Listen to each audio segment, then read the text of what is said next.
এটা আমি বললাম যে আমি খুবই আনন্দিত। এই অনুভূতি আমার এখন ভাষায় প্রকাশ করতে পারছি না। দীর্ঘ 17 বছর যেই দিনের জন্য অপেক্ষা করছিলাম সেই দিন আজকে। আমার ছেলে বড় হয়েছে, তার বয়স 35, কিন্তু সে প্রথম এইবার ভোট দিতে যাচ্ছে। তার তো ভোট দেওয়ার কথা আরো 2-3। এই প্রথমবার সে ভোট দিতে আসছে।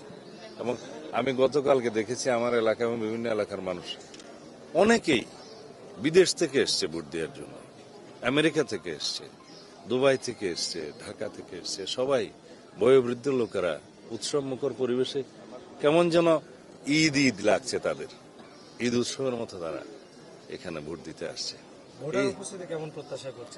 আশা করছি অধিকাংশ ভোটাররা ভোট প্রদান করবেন। শেষে দেখা যাবে কমপক্ষে আমার মনে হয় 70 থেকে 80% ভোট কাস্ট হতে পারে, যেটা এভারেজ 70% আমাদের সম্ভবত রেকর্ড আছে সংসদ নির্বাচনের আগে। এইবার আশা করি 70 ক্রস করতে পারে, 70 to 80% সারা বাংলাদেশ ইন অ্যান এভারেজ। অন্যান্য আসনের মতো বেশ কিছু দুর্গম এলাকায় কেন্দ্র রয়েছে, এই কেন্দ্রগুলোতে কোনো অনাকাঙ্ক্ষিত ঘটনার আশঙ্কা করছেন কিনা?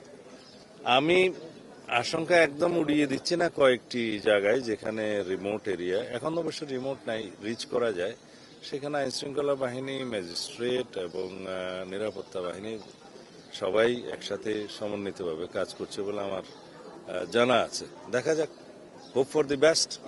আপনার জয়ের ব্যাপারে আপনি কতটুকু আশাবাদী? ইনশাআল্লাহ আমি আশাবাদী। এই এলাকার মানুষ আমাকে দীর্ঘদিন থেকে চিনে, 30-35 বছর থেকে নির্বাচিত করে আসছে। তারা আমাকে ভালোবাসে, আমার উপর আস্থা রাখে, আমিও তাদের উপর আস্থা রাখি।